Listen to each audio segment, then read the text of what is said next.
Hello friends, I am Miraj Ahmed Qadri. Welcome to Qadri classes biology. आज हम cell के बारे में बात करेंगे। ठीक है।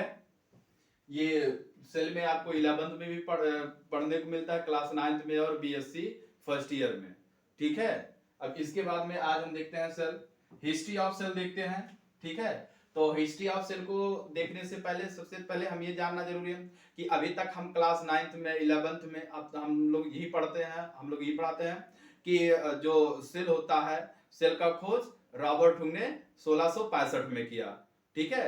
और कोशिका जो सेल है ये हमारे जीवन की इकाई, हमारे लाइफ की इकाई है। तो आज हम इसकी हिस्ट्री देख लेते हैं, history of cell. History of cell में क्या होता है देखते हैं। ठीक है। History of cell. ठीक है। तो इससे पहले कुछ साइंटिस्ट हैं, उनको हम पहले उनके बारे में स्टडी करेंगे। ठीक है। An ancient philosopher. ठीक है। एन एंशियंट फिलोसफर एक पुराने, ठीक है, फिलोसफर हैं। ठीक है। उन्होंने क्या कहा, एंड नेचुरलिस्ट। और क्या है वो, नेचुरलिस्ट भी है। ठीक है। कौन है वो, अरिस्टोटिल। ठीक है। कौन है, अरिस्टोटिल। एक एंशियंट फिलोसफर और नेचुरलिस्ट, जिसको हम अरिस्टोटिल कहते हैं या कह सकते हैं अरिस्टोटिल क्या है, एक एंशियंट फिलोसफर है और नेचुरलिस्ट। इन्होंने क्या कहा सेल के बारे में। ठीक है। हम तो ये जानते हैं कि 1665 में रॉबर्ट हुक ने बताया, लेकिन इससे पहले, ठीक है, अरिस्टोटिल ने क्या कहा वो देख लेते हैं। ठीक है। अरिस्टोटिल वाज ओरिजिनली पट फॉरवर्ड, ठीक है, ओरिजिनली पट फॉरवर्ड अ कॉन्सेप्ट। ठीक है। अरिस्टोटिल ने, ठीक है, एक कॉन्सेप्ट रखा। ठीक है। आगे जाकर उन्हें एक कॉन्सेप्ट रखा और क्या कहा, ठीक है, ऑल एनिमल एंड प्लांट। ठीक है। जितने भी प्लांट है और जितने भी एनिमल है, ऑल एनिमल एंड प्लांट्स। ठीक है। All animals and plants consist of a certain structural unit। ठीक है। अरिस्टोटिल ने क्या कहा कि जितने भी संसार में जितने भी एनिमल्स हैं और जितने भी प्लांट्स हैं, जितने भी एनिमल्स हैं और जितने भी प्लांट्स हैं, उनकी जो बॉडी होती है, ठीक है, सर्टेन, अधिक, ठीक है, स्ट्रक्चरल यूनिट से बनी होती है।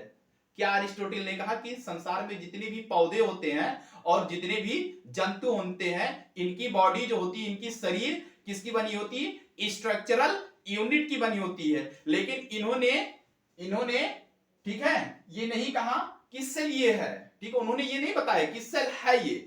ठीक है। ये तो बाद में जाकर ये टर्म उनको किसी और ने दिया, जिसको अरिस्टोटिल कहते हैं, अरिस्टोटिल ने दिया। आगे देखते हैं क्या होता है मेनी सेंचुरीज लेटर।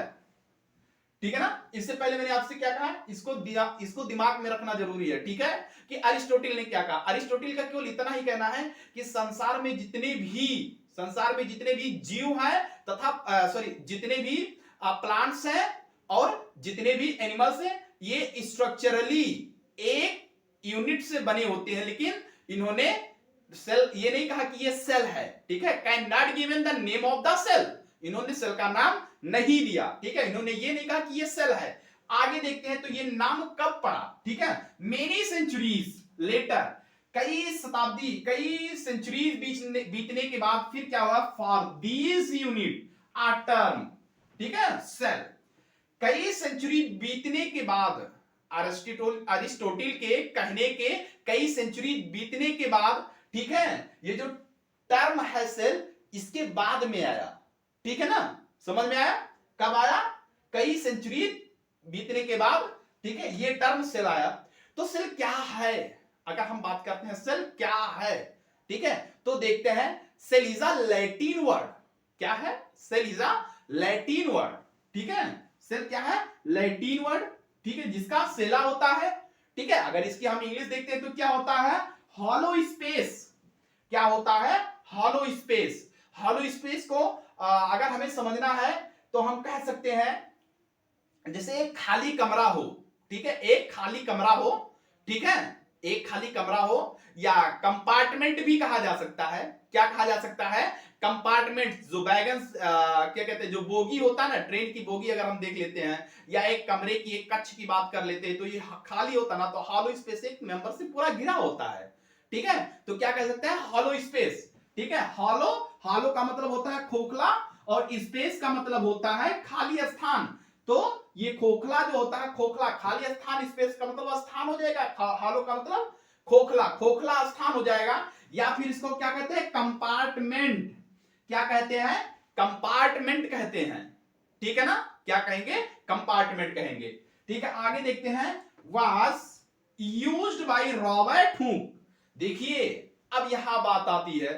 ठीक है, ये जो टर्म सेल है किसने दिया, जो टर्म सेल है या सेल टर्म जो है किसने दिया, रॉबर्ट हुक ने दिया। किसने दिया, रॉबर्ट हुक ने दिया। लेकिन रॉबर्ट हुक से पहले अरिस्टोटिल ने, अरस्तु ने ये बता दिया था कि संसार में जितने भी जंतु होते हैं, पौधे होते हैं, उसकी बॉडी, ठीक है, उसकी बॉडी स्ट्रक्चरल यूनिट से बनी होती है। लेकिन टर्म उन्होंने नहीं दिया। टर्म किसने दिया, टर्म रॉबर्ट हुक ने दिया। कब दिया, 1665 में दिया। ठीक है, किस में दिया, 1665 में दिया। और इन्हीं को इसके डिस्कवरी माना जाता है। ठीक है, कहा जाता है the cell was discovered by Robert Hooke. I think हम लोग अभी तक यही पढ़ते हैं। ठीक है ना, और यही है, observe these so called cell. ठीक है, और उसके बाद में इन्होंने ऑब्जर्व किया। ठीक है, इन्होंने ऑब्जर्व किया और उसके बाद में उन्होंने क्या कहा, उसको सेल कहा। ठीक है, क्या कहा, सेल कहा। किसमें इन्होंने खोज किया था, ठीक है, नॉन लिविंग कार्क में किया था। किसमें किया था, नॉन लिविंग कार्क में किया था। ठीक है, आगे देखते हैं, cell for the first time in a piece of cork.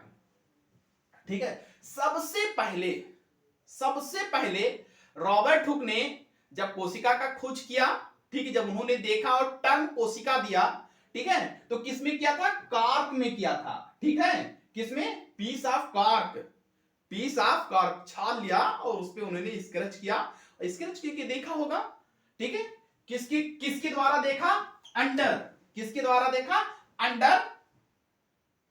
Under a very primitive microscope. एक बहुत ही प्रिमिटिव माइक्रोस्कोप के द्वारा उन्होंने देखा। ठीक है, बहुत पुरानी माइक्रोस्कोप रहेगी, उसी के द्वारा उन्होंने देखा। ठीक है, और उसके बाद में जो उनको स्ट्रक्चर प्राप्त हुआ, अरिस्टोटिल को जो स्ट्रक्चर प्राप्त हुआ, ठीक है, बीहिव लाइक स्ट्रक्चर उनको प्राप्त हुआ था। कैसा स्ट्रक्चर प्राप्त हुआ, बीहिव लाइक स्ट्रक्चर प्राप्त हुआ था। अभी हम थोड़ा इसका स्ट्रक्चर देख लेते हैं। ठीक है,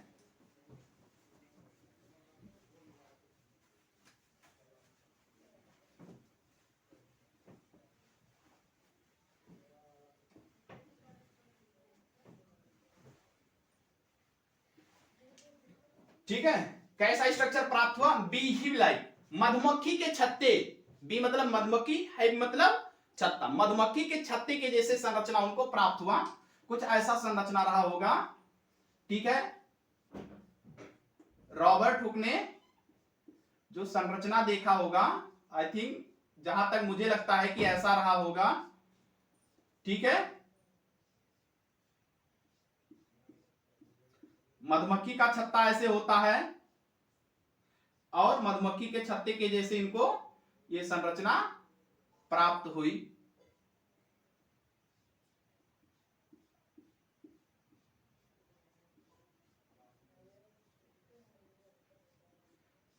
ये हॉलो स्पेस है।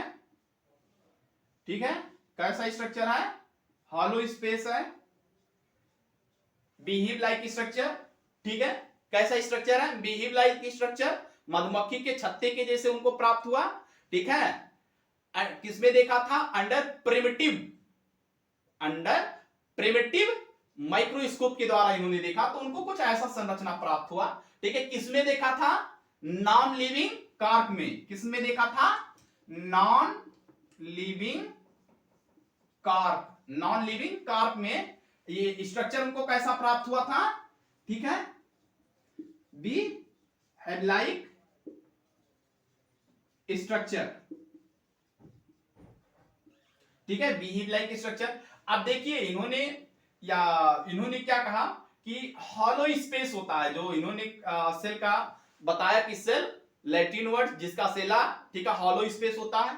तो देखिए इसको बहुत ध्यान से, ये देखिए ये हॉलो स्पेस है, ये खोखला स्थान पूरा है, ये भी खोखला स्थान है, ये भी खाली स्थान है, हॉलो है, ठीक है,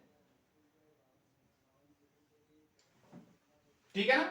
अब आगे हम देखते हैं, ठीक है, लेटर, इसके बाद में क्या हुआ, लेटर ग्रीव एंड मैलपीगी, इसके बाद में फिर क्या हुआ, दो साइंटिस्ट आते हैं, इसके बाद में कितने साइंटिस्ट, दो साइंटिस्ट आते हैं, ग्रीव एंड मैलपीगी बियर ऑब्जर्व, ठीक है, उसके बाद में क्या किया, इन्होंने भी ऑब्जर्व किया, क्या ऑब्जर्व किया, cell in the form of cavity, ठीक है, ग्रीव और मालपीगी ने सेल को ऑब्जर्व किया किस रूप में, कैविटी, कैविटी का मतलब भी क्या होता है, स्थान, खाली स्थान, ठीक है, कैविटी विद, किसमें, किसके साथ देखा, सेलुलोज, किसमें देखा, सेलुलोज, सेलुलोज का क्या था, walls, cellulose was in different plant, ठीक है, इन डिफरेंट प्लांट, मतलब ये जो 1665 के बाद क्या कहते हैं, रॉबर्ट हुक के बाद, जब रॉबर्ट हुक ने डिस्कवरी किया और उसके बाद में ये सब कहा, उसके बाद में, ठीक है, क्या हुआ, ग्रीव और मालपीगी दो साइंटिस्ट आते हैं और उसके बाद सेल को ऑब्जर्व करते हैं और बताते हैं कि कैसा है, कैविटी के जैसे है, कैविटी के जैसे है, और ये किसमें इन्होंने ऑब्जर्व किया था, सेलुलोज, ठीक है, सेलुलोज वाल में किया था, ठीक है, सेलुलोज के वाल में किया था, और बताया, सेलुलोज के वाल में किया और बताया कि ये विभिन्न विभिन्न पौधों में, अलग अलग पौधों में होता है, ठीक है, किसमें होता है, अलग अलग पौधों में होता है। अब इसके बाद में हम इसका थोड़ा डेफिनेशन देखते हैं, ठीक है, सेल का परिभाषा क्या है, और सेल का परिभाषा तो आप लोग को नॉर्मली आपको पढ़ने को मिलता है, क्लास 8 से भी लेकर आपको क्लास 9 तक पढ़ाया जाता है, 11th में भी हर क्लास में बात बताई जाती है कि सेल का क्या परिभाषा है, ठीक है। तो सेल का परिभाषा आज हम लोग देखते हैं।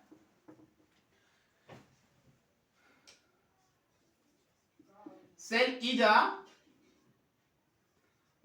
Basic, cell is a basic unit structural, functional, living matter।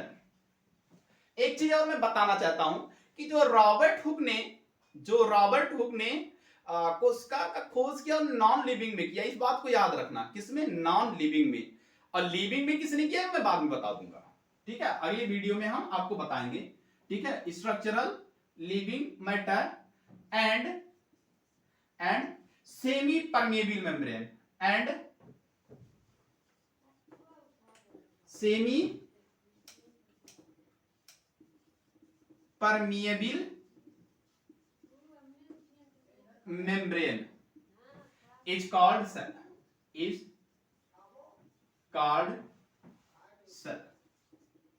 ठीक है।